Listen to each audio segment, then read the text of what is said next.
तर 2 ते 3 दिवस आपण उन्हामध्ये छान कडकडीत हे चकली सुकवून घेतलेल्या आहे। अगदी छान आपल्या ह्या करकरीत अशा चकली सुकलेल्या आहे। तुम्ही बघू शकता रंगही याला किती छान आलेला आहे। एक स्टेप आपण एक्स्ट्रा केली, जे पीठ वाफवून घेतलं ते यासाठी की आपली चकली अगदी दुप्पट तिप्पट फुलतात, कुठेही कच्च्या लागत नाही, कुठेही या वातड होत नाही। त्यामुळे एक स्टेप एक्स्ट्राची आपण केलेली आहे। आता मी हे तुम्हाला वर्षभर या साठवून तुम्ही ठेवू शकतात। अगदी वर्षभर या चकल्यांना काहीही होत नाही, अगदी व्यवस्थित राहतात। कडकडीत उन्हात सुकवल्यामुळे अगदी व्यवस्थित आपल्या ह्या चकल्या राहतात, कुठेही खराब होत नाही। उपवासाच्या वेळेस अगदी 2 मिनिटात तुम्ही तळून ह्या खाऊ शकतात। तर बघू शकता तुम्ही किती छान आपल्या इथे चकल्या बनवून तयार झालेल्या आहेत। आता मी तुम्हाला हे चकली तळून दाखवते।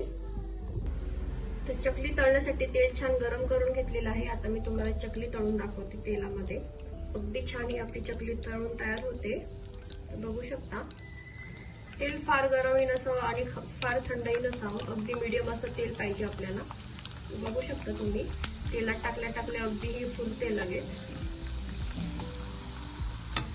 अशा पद्धतीने उन्हाळी वाळवणामध्ये साबुदाणा बटाटा चकली नक्की करून बघा, खूप छान होते ही रेसिपी। हे बघा आता आपण काढून घेऊयात, किती छान याला रंग आलेला आहे, छान ही तळून तयार होते।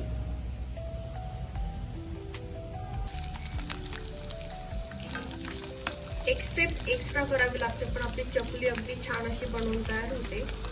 कुठेही साबुदाणा असं कडक लागत नाही किंवा दाताखालीही अडकत नाही, अगदी छान अशी फुलते। हे बघा एकूण एक चकली आपली किती छान अशी फुलते येते तेलामध्ये।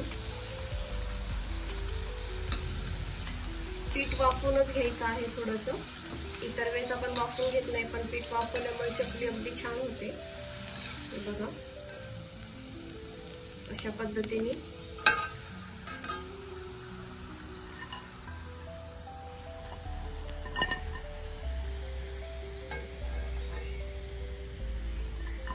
बघा याला रंग किती छान आलेला आहे, किती छान दिसत आहे आपली चकली।